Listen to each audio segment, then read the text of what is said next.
No, I totally agree. I have a son right now, and I have a daughter, and just my son. My girl actually has an 18-year-old son, and she was telling me that she put him on her credit card finally to start improving his credit right now. And and it made me look more in depth to it. And it's one of those things. He won't get higher interest rates on a car. Yeah. He won't have to pay all the security deposit when he gets his own apartment. And she was just schooling me on a lot of things on just you got to understand what it takes. And it's like we don't understand what credit really is for. Now, if I get so let's hypothetically with credit, I want to go get a house, but I know I'm going to flip it. Yeah. Okay, I could take $60,000 of my money and go buy that house. The house is only, let's just say the house is only $50,000 plus repairs, another $55,000. And I know I'm going to flip it in two months. Well, how about if I can go get a loan from the bank for the cost to get it renovated, and I'm going to sell it for $80,000. That I know I'm just reaching, but just say $80,000. Okay, if it sits on a thing for 2 more months, past the 2 months, all I got to really do is take out of my all I got to do is turn around and pay the bank the monthly mortgage until I got it sold. That's good credit because in that time I can use that other $60,000 that I said I had in the bank and do other things. But that's why you got to work up to that point to have good credit. Yeah. And it's like right then I wouldn't use cash. I'm not going to use all my money in my bank. Who would want to do that? That's how I had an auto loan. I had got an auto loan for my cash car, but I had the cash. But what's the point? I can build trust and build my credit up with this company. You know what I'm saying? And pay it off little by little by little until I get tired of paying my note. Just pay it off, build my credit. So credit, you gotta want credit to work for you. It's kind of like money. How you get money to work for you, you gotta get credit to work for you. You gotta whoop that ass like they a slave. Nah, for real. You gotta whoop it like a slave. That's like you gotta whoop it like a slave. Like, don't be enslaved to credit card and money. That's really what the argument really should be. Money versus credit, but it's more of don't be a slave to neither. Yeah. But no, this more is about what's the difference when you should use it to and what's the pros and cons. So what do you think the pro and con is with money if you're going to go do something? Pros with money. All right, so the pros with money, it's limit. Like, all right, so you work for money. You know how to manage your money good. You should be good on money. If you don't know how to manage your money, I mean, you just out of luck on both ends. But the pros with money, you have full control over what you do, and you can reap the consequences. You can bear the fruit. You can do that with credit as well, but with money, it's more your own kind of management thing, because it's yours. Oh, okay. I think the pros with money, when in certain situations, like if I'm going to the store, I can use money. I have no problem with that. Get some gas. Something that's real small, I don't mind using cash. But if I feel like I can buy it now and pay for it later, then I can do that. Like, let's just hypothetically, if my credit was right, I could have got everything you've seen all in one day. Yeah. But I had to get it over time because, like I say, I'm working on my credit.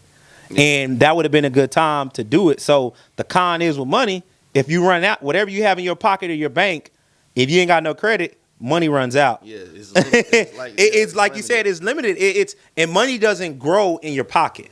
And I'm gonna say this: in some instances, just sitting in your regular checking account, it doesn't grow. No, money. I mean, you got to think about it. I think if you don't make money, you're losing money.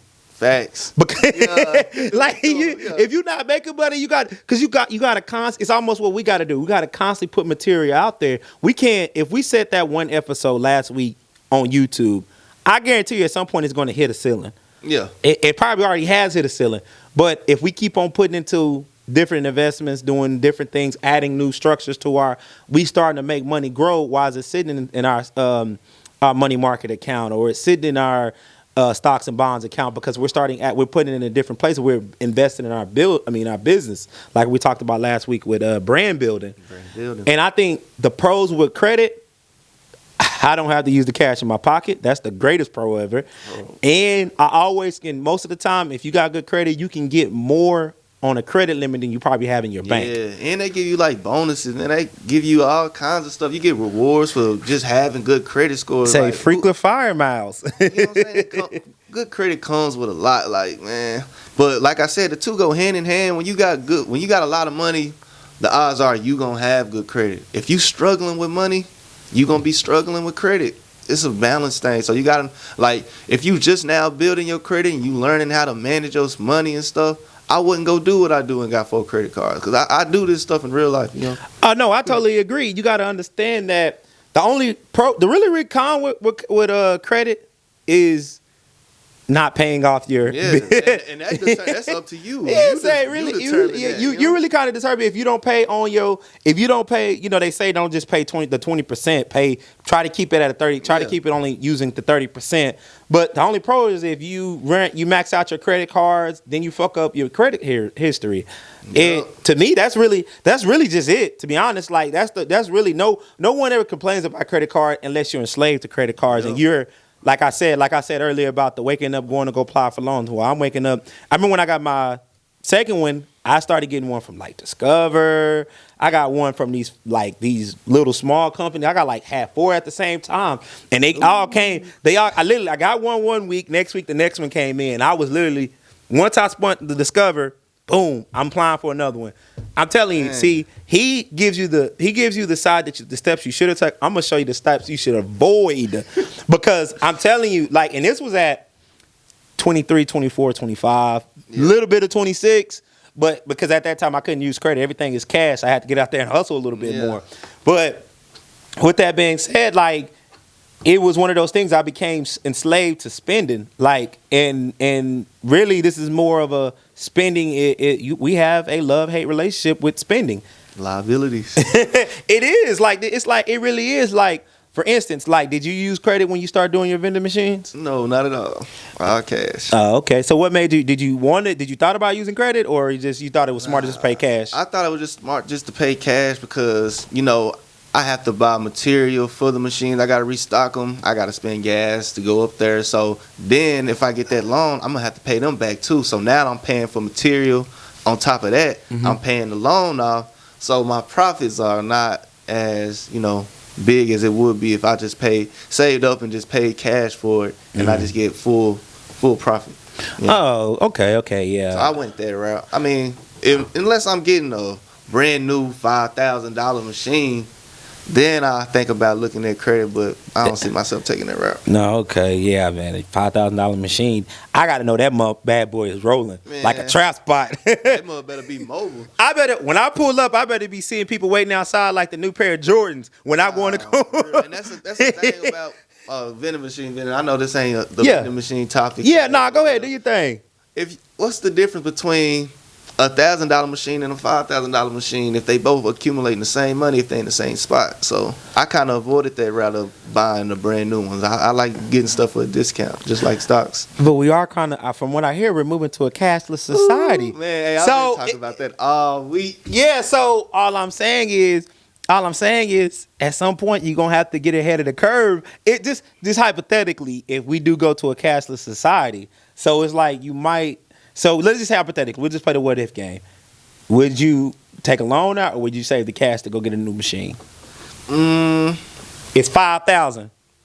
I'll probably take a loan out. I ain't gonna even cap to you. Oh, okay. Yeah, I'll take a loan out. The more expensive something is, the more you want to get that loan. But if his credit's right, he won't have to pay that much on the interest point. Exactly. He said you probably have to take a personal business loan, but hey, man, it is what it is. Man, I hope the federal government watching this, man. Y'all better not get rid of that cash though, cause man, I have so many. Man, something we talked about last week that might have to get a pin in it if we go to a cashless society. Yeah, man. Hey, I forgot to talk to you about that earlier when we were doing pre-talks, but I'm like, we might have to put a pin in that, because it's it may get to something like that, and it's damn boy. Then it'll be when to use credit, how to use credit versus when not to use credit. Because the conversation of cash and credit, well, I guess it's still cash if it's sitting in your bank account. But you get our drift. So, man, when you going, when you buy your jewelry, do you try to buy it cash or credit? Oh, man, you trying to put me on the spot. Hey, man, we got to be honest. Ask tough questions. You can ask me tough questions. Yeah. All right, so for the most part, I buy all my cash, all my jewelry in cash. But I did have a pendant that I no longer have. My girlfriend lost it. It would cost us. You ain't getting shit for Valentine's, baby. Nah, look, anniversary coming up. Yeah. Don't ask for no damn Jordans. Man, so yeah, I bought a pendant. It was VS1s. It was pretty expensive, so I went credit route. It wasn't that much. I was paying it with my vending money. You know what I'm saying? So I went ahead and went credit with that. You know what I'm saying? No need for me to just be out here flexing. Damn, man. Damn it. Yeah, man. Man. Hey, that's a tough question. I'm gonna put myself on the spot. Yeah. I think, what was it? My auntie, these mics. I had cash, but I didn't want to spend it. Yeah. So I was like, I said, hey, Nami, man, invest in me. And she was like, for what? And I was like, I need something for my studio. What studio? You go destroy your apartment, lose your security deposit for your apartment. I was like, I don't care about Yeah, shoot. I literally had to beg her. And I'm like, man, if I would just been right, I wouldn't have to beg her to use her credit card.